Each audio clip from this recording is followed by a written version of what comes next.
Hello students, welcome to Shiny Max. 9ஆம் வகுப்பு பயிற்சி 2.6ல் 3வது கொஸ்டின் பார்க்கலாம்.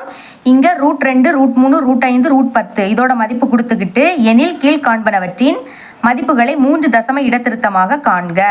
இங்கே நம்ம மதிப்பு தான் கண்டுபிடிக்கணும், சரிங்களா? 3 தசம இடத்திருத்தம் அப்படின்னா புள்ளிக்கு அடுத்த 3 நம்பர் வரணும். ஓகே, ஃபஸ்ட்டு சப்டிவிஷன் சால்வ் பண்ணலாம். முதல் கொஸ்டின் எழுதிக்கிறேன். √40 மைனஸ் √20.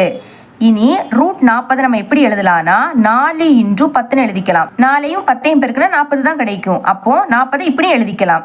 இனி மைனஸ் இதுக்கு அடுத்த 20 எப்படி எழுதலாம்னா 4 5 20. 4ஐயும் 5ஐயும் பெருக்குனா 20 தான் கிடைக்கும். இனி 4 எப்படி எழுதலாம்? 2 × 2 2 4. ரூட்டுக்குள்ள ஒரு நம்பர் 2 வாட்டி இருந்துன்னா ஒரு நம்பரை வெளியே எடுக்கலாம்.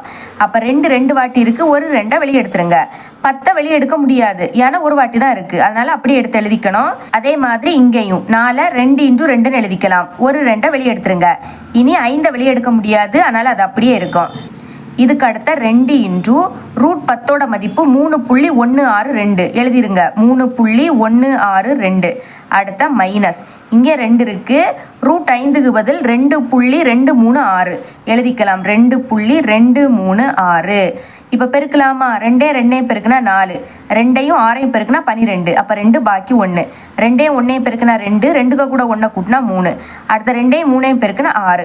இங்கே 3 நம்பர் தள்ளி புள்ளி இருக்குது, அப்போ இங்கேயும் 3 நம்பர் தள்ளி நம்ம புள்ளி வைக்கணும். அடுத்த நடுவில் மைனஸ் இருக்குது, இங்கேயும் பெருக்கலாமா? 2ஐயும் 6ஐயும் பெருக்குனா 12. அப்போ 2 பாக்கி 1. 2ஐயும் 3ஐயும் பெருக்குனா 6, 6க்கு கூட 1 கூட்டினா 7. 2 2ஐயும் பெருக்குனா 4. அடுத்த 2 2ஐயும் பெருக்குனா 4 தான். இங்கே 3 நம்பர் தள்ளி புள்ளி இருக்குது, அப்போ நம்மளும் இங்கே 3 நம்பர் தள்ளி புள்ளி வைக்கணும்.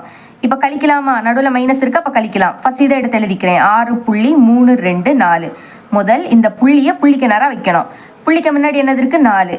புள்ளிக்கு அடுத்த என்னது இருக்குது? 4 7 2 இருக்குது. ஓகே, கழிக்கலாம். 4லேருந்து 2 கழிச்சா 2. அடுத்த இது இப்போ 12ஆக மாறும், இது 2 ஆகிடும். 12லேருந்து 7 கழித்தா 5.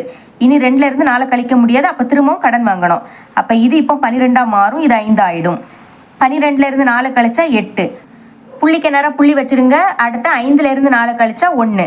அப்போ நம்மளோட ஆன்சர் எடுத்து எழுதிக்கலாம். 1.852. பார்த்தீங்களா? புள்ளிக்கு அடுத்த ஒரு 3 நம்பர் தான் இருக்குது. இதுதான் இதோட answer. Second subdivision first question எழுதிக்கலாம். √300 கூட்டல் √90 மைனஸ் √8. ஓகே, இப்போ √300 எப்படி எழுதலாம்னா 3 × 100ன்னு எழுதிக்கலாம். 100ஐயும் 3ஐயும் பெருக்குனா 300 தான் கிடைக்கும். அடுத்த கூட்டல் √90 எப்படி எழுதலாம்னா 9 × 10ன்னு எழுதிக்கலாம். 9ஐயும் 10ஐயும் பெருக்குனா 90 தான் கிடைக்கும். அடுத்த மைனஸ் √8 எப்படி எழுதலாம்னா 4 × 2. 4 2 8 தானே, அப்போ √8 இப்படியும் எடுத்து எழுதிக்கலாம். இதுக்கு அடுத்த 100 எப்படி எழுதலாம்னா 10 × 10ன்னு எழுதிக்கலாம். 10ஐயும் 10ஐயும் பெருக்குனா 100 தான் கிடைக்கும். இப்போ ரூட்டுக்குள்ளே 2 வாட்டி 10 இருக்குது, ஒரு 10 வெளியே எடுத்துருங்க. இனி ரூட்டுக்குள்ளே ஒரே ஒரு 3 இருக்குது, அதை வெளியே எடுக்க முடியாது, அதனால் அதை அப்படியே வச்சுக்கோங்க. கூட்டல் 9 எப்படி எழுதலாம்னா 3 × 3 3 9. அப்போது 2 வாட்டி 3 இருக்குது, ஒரு 3 வெளியே எடுத்துருங்க. இனி ரூட்டுக்குள்ளே ஒரு 10 இருக்கும். மைனஸ் இனி 4 எப்படி எழுதலாம்? 2 × 2.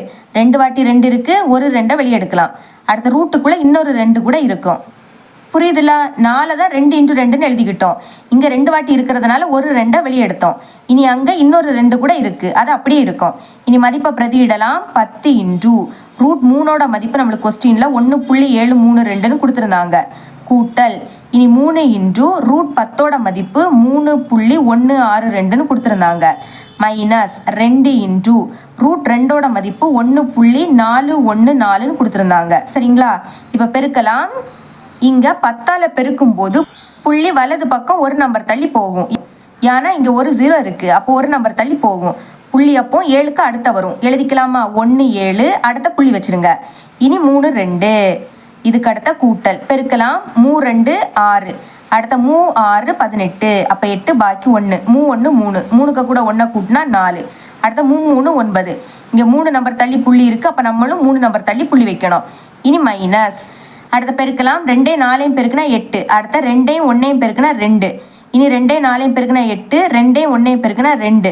இங்கே 3 நம்பர் தள்ளி புள்ளி இருக்குது, அப்போ நம்மளும் 3 நம்பர் தள்ளி புள்ளி வைக்கணும். இப்போ கூட்டலாமா? இதை எடுத்து எழுதிக்கலாம். 17.32. அதுக்கப்புறம் இதை எழுத போகிறோம். முதல் இந்த புள்ளியை புள்ளிக்கு நேரம் வச்சுருங்க, சரிங்களா?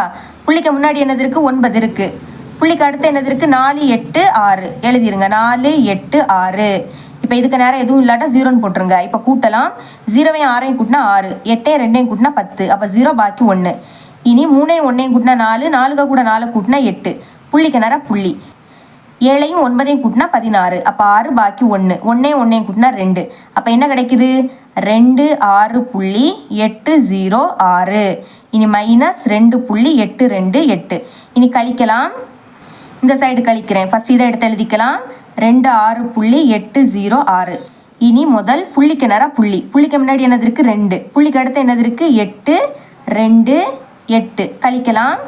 6லேருந்து 8 கழிக்க முடியாது, அப்போ கடன் வாங்கணும். இங்கே 0 இருக்குது, இனி இங்கேருந்து வாங்கணும். அப்போ இது 7 ஆகிடும், இது இப்போ 10 ஆகிடும். இனி இங்கே கடன் கொடுக்கணும். அப்போ இது 9 ஆகிடும், இது நம்மளுக்கு 16 மாறும்.